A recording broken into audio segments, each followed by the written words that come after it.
เปิดคลิปเปิดภาพออกมาพี่น้องเอ้ยนับกันเข่าแล้ววันนี้พี่น้องเอ้ย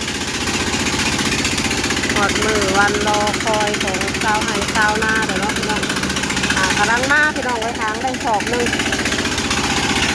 วันนี้กับเบาเวียงคนหยุดงานวันนี้พี่น้องหยุดมาคนเข่าก่อนเนาะพี่น้องเนาะกับทักทายสบายดีและสวัสดีเด้อคนทุกคนมาพบมาพอกับแม่น้องวิวแล้วพี่น้องวันนี้กับแม่มือปั่นเข่าเนาะพี่น้อง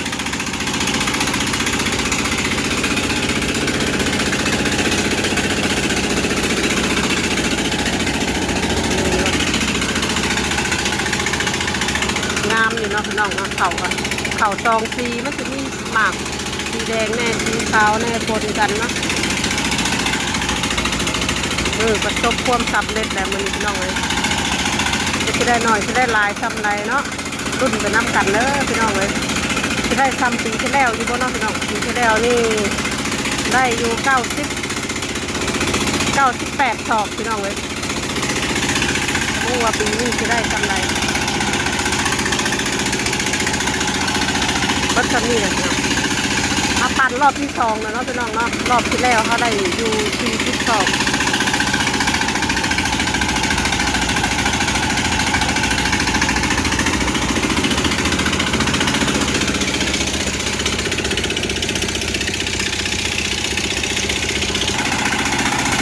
งานคนจะมีอยู่ซ้ำนี่แหละพี่น้องเลย3-4 คนแต่ว่าไหวพี่น้องเลยเครื่องปั่นเข่าคนนะแต่ละปีกับแม่ต้องดีกับได้บริการคนนี่แหละพี่น้องเลยเป็นเครื่องปั่นเข่าของในหมู่บ้านของเราเองเนาะพี่น้อง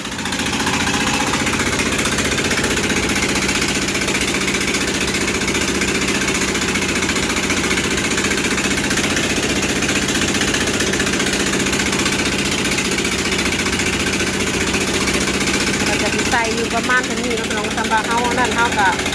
แบ่งออกอีกพี่น้องเลยแบ่งออกก็อันมัดจุกได้เนาะ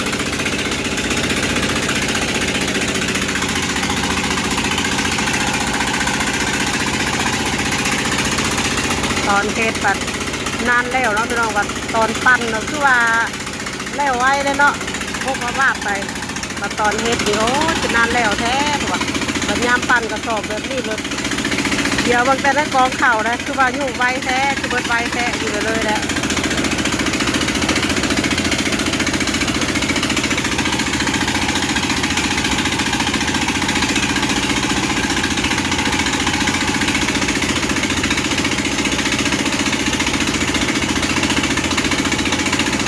คนปั่นเข่ากับหายากพี่น้องเลยคือลูกน้องหาคนงาน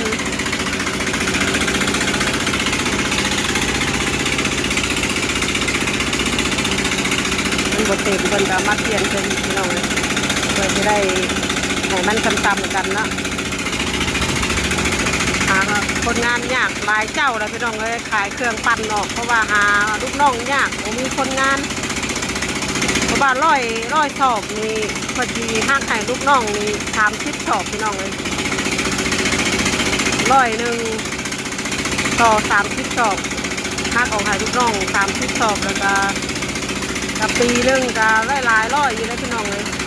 400-500คุณประจักษ์กับบอกบัวเนาะพี่น้องทำแล้วแต่เอาเห็ดไว้ก็หลายใส่เห็ดเอาแล้วแต่เอาเห็ดพันเนาะก็ยังหลายเพราะว่าบ้านเขาใส่เข่าหลายรุ่นเลยใส่ทั้งเข่ารอเข่ากลางเข่างั้นเนาะพี่น้องบางปีเพิ่นจะปั้นทอดเดือน2 เดือน2 เดือนเพื่อนพี่น้องจะคิดว่าเข่าปั้นคุณแหละน่าจะธันวาคุณแหละตบท้ายด้วยเขางั้นกับเดือนธันวาบางปีจะยังบ่แล้วบางปีจะแต่ปี3 ปีไว้เนาะไว้อยู่แล้วพี่น้องไม่เลย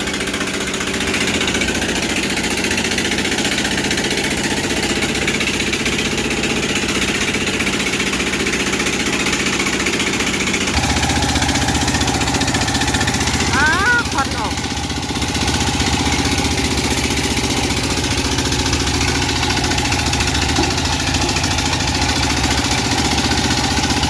เข่าก็ รื่องปั่นเผาเพิ่นพัดดีเนาะพี่น้องเครื่องใหญ่เนาะเพิ่นใส่รถไถเพิ่นก็ไปง่ายถ้าใส่รถฟอร์ดเดี๋ยวมันขับทางแคบๆกันไปบ่ได้เจ้านี่ถือว่าดีพี่น้องในน้องวีใส่บริการเพิ่นทุกปีเนาะเพิ่นรวดเร็วทันใจพี่น้องถึงจะคนงานเพิ่นหน่อยแต่เพิ่นเฮ็ดเรียกไว้เลยพี่น้องเลย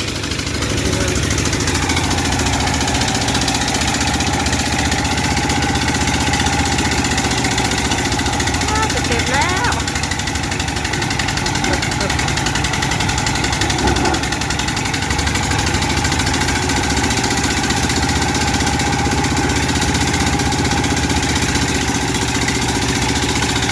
ฝุ่นมันสอบอะไรบ่เต็มเพิ่นก็หาเพี้ยนใช่อีกพี่น้องเลยคือว่าทีมงานนี่คุณภาพเต็มร้อยอยู่พี่น้องเลย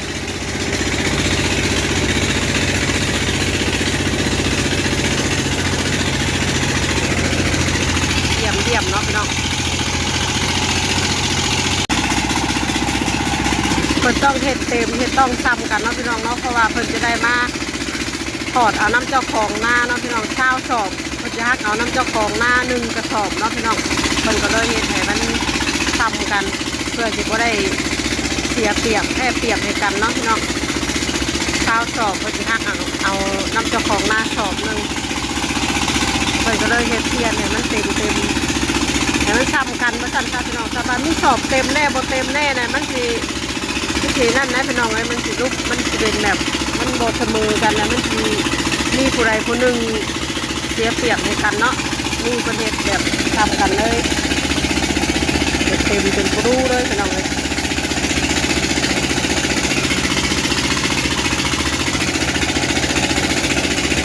เพิ่นได้ตัวก็ได้เนาะพี่น้องทำกันบางเจ้าก็เฮ็ดแบบสอบเต็มแน่บ่เต็มแน่แบบนี้นะพี่น้องบัดที่เจ้าของรถปั้นเอาไปบัดอยากเลือกเอาสอบเต็มเนาะพี่น้องมันเลยเกิดมีปัญหากันคิดเถียงกันกับเจ้าของนะกับนี่เนาะพี่น้องแบบนี้กันบัดตอนเจ้าเฮ็ดบัดนี่สอบเต็มแน่บ่เต็มแน่แบบนี้บัดเจ้าเลือกเอาค่ะเจ้ามาอยากเลือกเอาแต่สอบเต็มมานะพี่น้องมันเลยแบบมีปัญหากันเลยเฮ็ดเอาก็เลยนั่นเป็นเลยเอาให้มันเต็มไปเลยบางเจ้าก็มีปัญหาแบบนี้นำพี่น้องเลยการปั่นเข่ากัน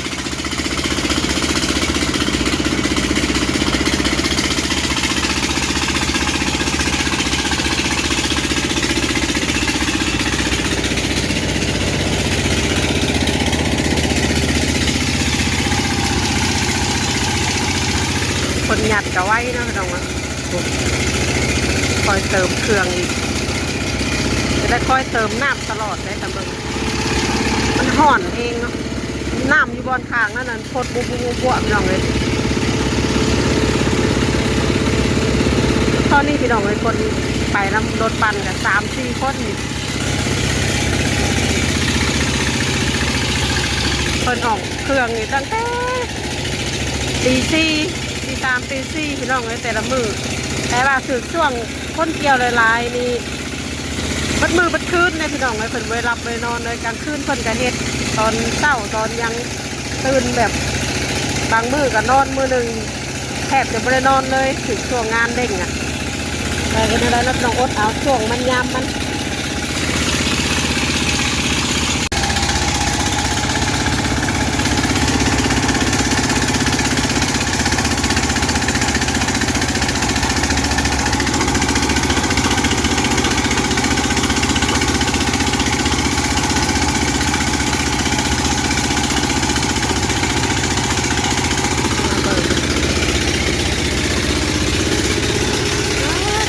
ทำนี่แต่น้ำกระลางเสียงใส่ชีวิตแล้วพี่น้องเลยตอนปั่นคือวัดไว้เลยตอนปั่นคือวัดไว้แล้ว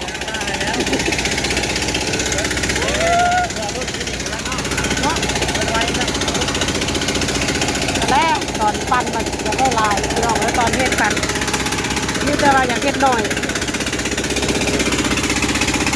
ก่อนอุ้มเอาคนนี้ตกช่วงบ่ายที่ได้เพื่อที่แล้วพี่น้องเลยเพื่อมัดเพื่อพุกเพื่อเปลี่ยน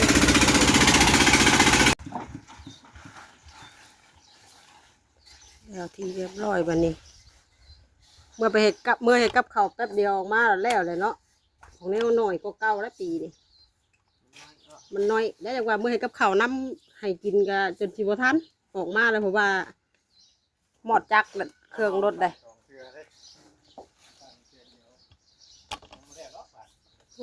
เนาะลูกไป10 ศอกมืดผลกิจตกข้างหัวบะฮะกระสอบใหญ่กว่าเก่าอ่ะใครยีดอกสะ ใครแล้วกระสอบใหญ่กว่าเก่าอ่ะโอ้มันได้น้อยกว่าเราเนาะเพราะ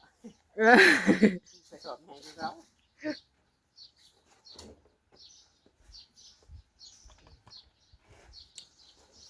แบ่งก่อนแบ่งอีกก่อนมันจังได้ลาย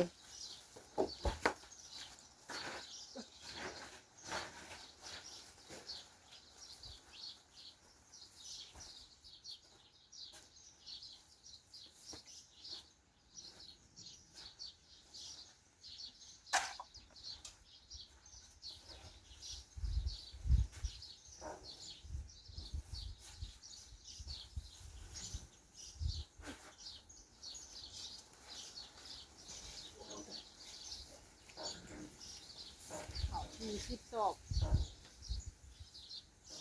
แบ่งละ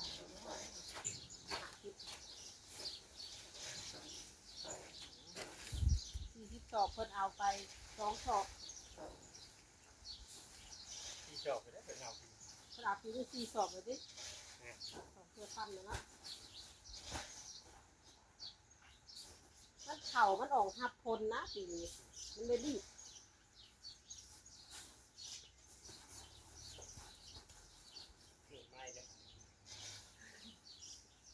วันนี้มันตกจำสิย่านเยอะมืออันนี้ตกมันนี่บ่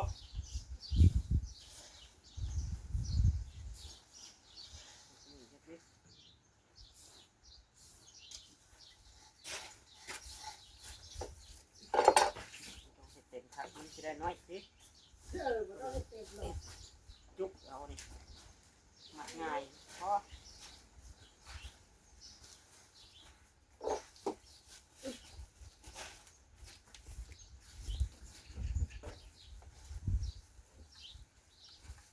นั่นยังว่าอะไรตู้เองงาซอยเราขึ้นเนี่ยไปบ้านเข่าดิบ้านเข่าเนี่ยไปที่อื่นเป็นอยู่เท่านี้รถบุญ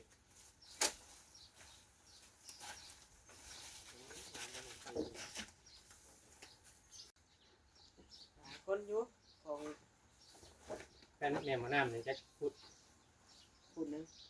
ลาพูดนึงบ่ลาก็พูดนึงมันสีมือบ่แห้งไว้นะกุ้งแล้วก็ปันเดือยนะพูดนึงตอนชีวิตมันแม่ข้ามใบได้ใช่แม่ข้ามใบพูดนึงลุงเต่าดูมันกับบ่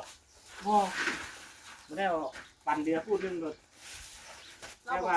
ได้สิแบ่งให้เราอ่ะถ้าแม่น้ำเอาผูกสิปันเดือนแต่ว่าได้สิแบ่งดูมันครับไม่สู้ผมพูดเป็นเดือนนะ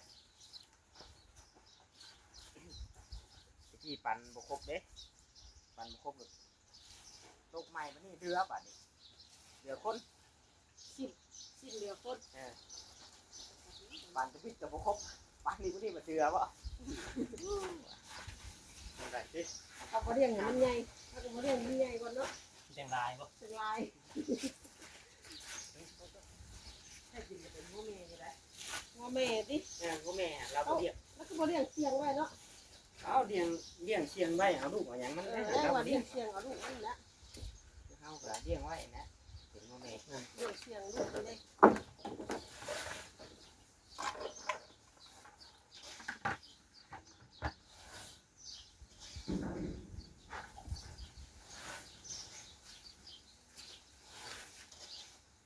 ก็มือขึ้นต้องข้างนอกฝนเนาะทำมืดทั้งเนื้อแล้วบนเรือ2 เที่ยวเบิดว่า2 เที่ยวเมื่อมาเที่ยงแล้วมื้อใช่เบิดแล้ว2 เที่ยวนะโมหายได้เที่ยวแล้วบ่รอดเลยติ2 เที่ยวใส่ าไปชาวหาดอกเสียชาวหาด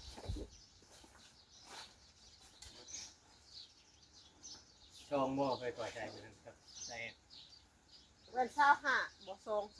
2เที่ยวหรอวะ น้องเสียวว่า 25รอบไปที่25บ่25 2 ช่องเที่ยวเป็นเวทมันน่ะเนาะ 2เที่ยว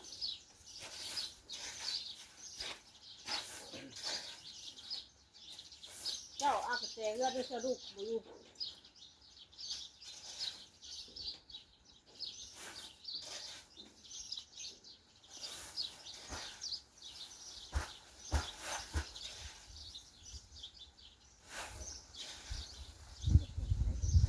มีที่บ่อย่างมานำบ่ อย่างเมื่อยบัดนุ่มเลยหาไปเนี่ยเอาไป แท็กไปมาเลย เอาไปกินนะจักหรอกมันเข้าใจหรอกมันนะ เสียงไหลเสียงเชี่ยวเนี่ยกัน บัดทำเหล็กไปหน้าเลย แต่หน้ามันบ่ ดูนะแล้วไปเอาที่หินแล้ว ถอนมาบ่ มาเอามา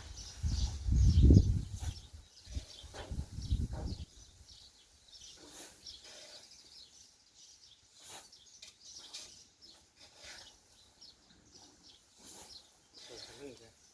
มือจะติด เอาก็มาอยู่ เอ้าเห็นว่านี่คุณตกใจว่าไผกะเขาแขกกะเอ้า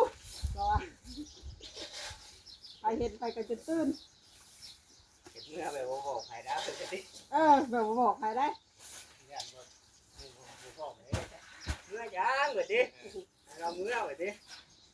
เนาะอันนี้ว่าบ่ต้องเมื่อหรอกอย่างเนี้ย พ่อเพิ่นว่า โอ้ทางนาลุมเนี่ยบอกนาลุมก็เริ่มชิแก่แล้ว ทำนี่ได้บ่ ถ้ามีคนไปเที่ยวจักแล้ว แล้วก็สิอาศัยจ้างนี่แหละไปช่วงเขากลางมีคนเกี่ยวหลายเด้อเพราะว่ามันคนใส่เขากลางหลายใส่เขากลางหลายมันได้ข้าวแล้วปีนี่มันวิทย์ผล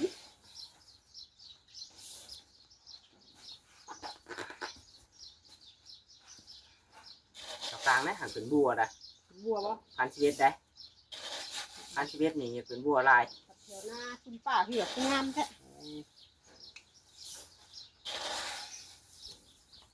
เท่านั้นก็อยากเป็นบัว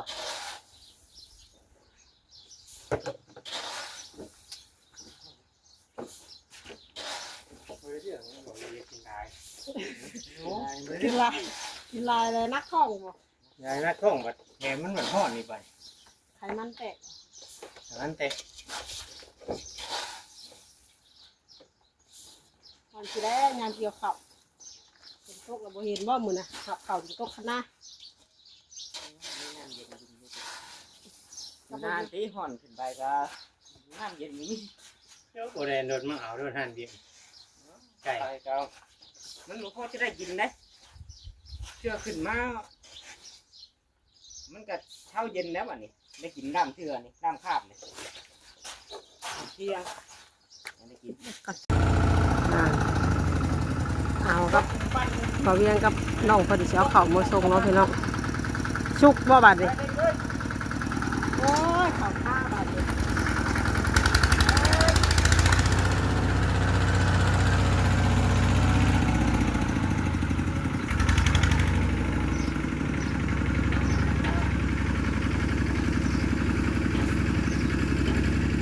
ข้าวข้าฟัง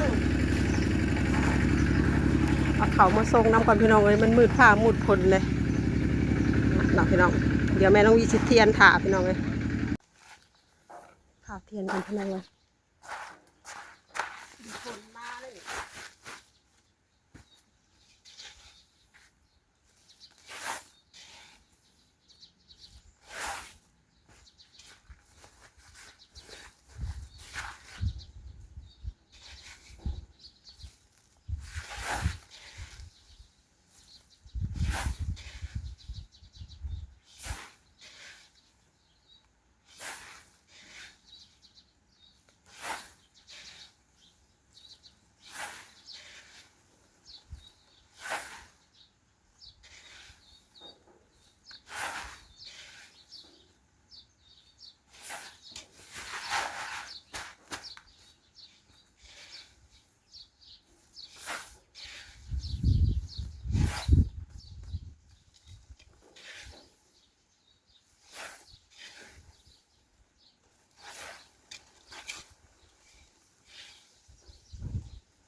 เนาะพี่น้องเนาะกะคลิปนี้ก็ประมาณชั้นนี้กันเด้อเนาะพี่น้องเนาะเดี๋ยวแม่น้องบีสิหาเทียนเข้ากันพี่น้องเลยยันผ้ายันพลเนาะเดี๋ยวพอๆกันในคลิปต่อไปเด้อเนาะคลิปนี้ก็ไปแล้วเนาะขอกล่าวคำบายสบายดีทุกคน